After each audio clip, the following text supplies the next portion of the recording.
एक ब्यूटिशियन जिसके हाथों में लोगों को खूबसूरत बनाने का हुनर था और उन्हीं हाथों में लगा था कई लोगों का खून। तो चलिए पर्दा उठाते हैं एक आम से ब्यूटी पार्लर के पीछे छिपे एक सीरियल किलर के खौफनाक राज से। सोचिए, ये शब्द किसी कातिल की डायरी के हैं। एक ऐसा कातिल जो हमारे आपके बीच ही सबकी नजरों के ठीक सामने जी रहा था। ये सिर्फ एक डायरी का पन्ना नहीं, बल्कि उसके जहन के अंधेरे कोनों की एक डरावनी झलक है। तो कहानी में तीन अहम किरदार हैं।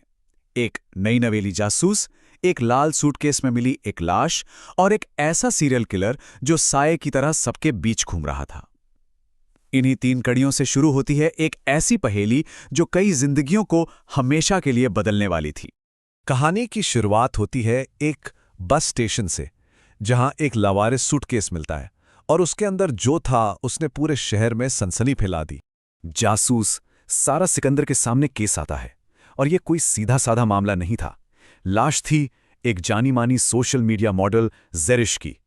मौत कैसे हुई? जहर से, सोडियम साइनाइड जो पल भर में जान ले लेता है।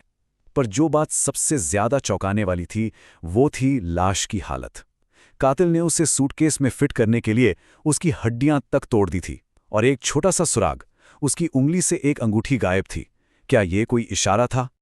अब देखते हैं कि कैसे ये जांच, जो एक अकेले कत्ल से शुरू हुई थी, धीरे धीरे संदिग्धों के एक बड़े और उलझे हुए जाल में फंसती चली जाती है। तो पुलिस ने ज़ेरिश के फोन रिकॉर्ड्स खंगाले और सामने आई एक लंबी लिस्ट।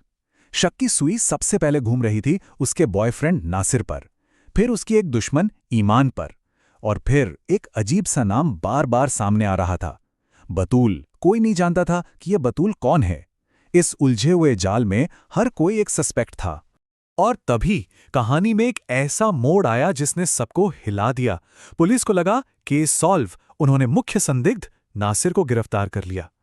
लेकिन कहानी में असली ट्विस्ट तो अभी बाकी था। जमानत पर बाहर आने की कुछ ही घंटों बाद नासिर की भी लाश मिलती है। अब एक बात साफ हो चुकी थी, ये मामला एक कत्ल का नहीं बल्कि एक सीरियल किलर का है। अब जांचकर्ताओं के सामने एक खौफनाक सच्चाई थी। वो किसी आम कातिल का नहीं, बल्कि एक ऐसे शातिर सीरियल किलर का पीछा कर रहे थे जिसका कत्ल करने का एक खास पैटर्न था। नासिर की पोस्टमार्टम रिपोर्ट ने सारे शक दूर कर दिए। उसे भी ठीक उसी तरह मारा गया था, सोडियम साइनाइड से। अब यह सिर्फ एक जहर नहीं था, यह कातिल का सिग्नेचर था, एक ऐसा पैटर्न जो पुलिस को सीधा कातिल के दिमाग के अंदर ले जा रहा था। जांच जैसे जैसे आगे बढ़ी, लाशों का ढेर लगता गया। पुलिस ने जब पुरानी फाइलें खंगालीं तो एक और केस सामने आया, 6 साल पुराना, फुरकान का, जिसे भी जहर दिया गया था। और अब ज़ेरिश, नासिर और असलम, एक के बाद एक 4 जिंदगियां खत्म हो चुकी थीं। हर कत्ल, हर जांच, हर सुराग, सब एक ही जगह आकर रुक जाते थे, एक ही नाम पर, बतूल। एक साया, एक पहेली, एक ऐसा नाम जिसके बारे में कोई कुछ नहीं जानता था।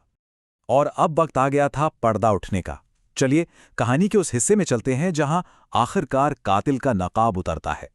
सवाल अब भी वही था, आखिर ये बतूल थी कौन, और वो सबके इतने करीब होकर भी सबसे छिपी हुई कैसे थी? कातिल कहीं दूर नहीं था, वो तो सबके सामने थी।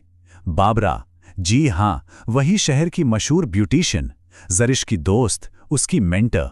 और बतूल, वो बाबरा का ही असली नाम था, उसकी असली पहचान, जिसे उसने सालों पहले अपने दर्दनाक अतीत के साथ कहीं दफन कर दिया था। दुनिया के लिए वो एक हमदर्द दोस्त थी, लेकिन पर्दे के पीछे वो एक बेरहम कातिल थी।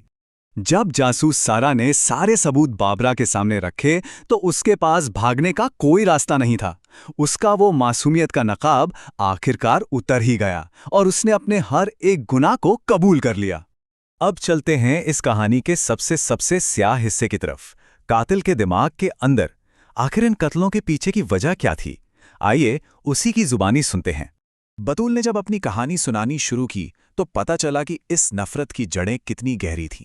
उसके बचपन में जहां प्यार की जगह सिर्फ गालियां और मार पिटाई ही उसकी किस्मत बन गई थी।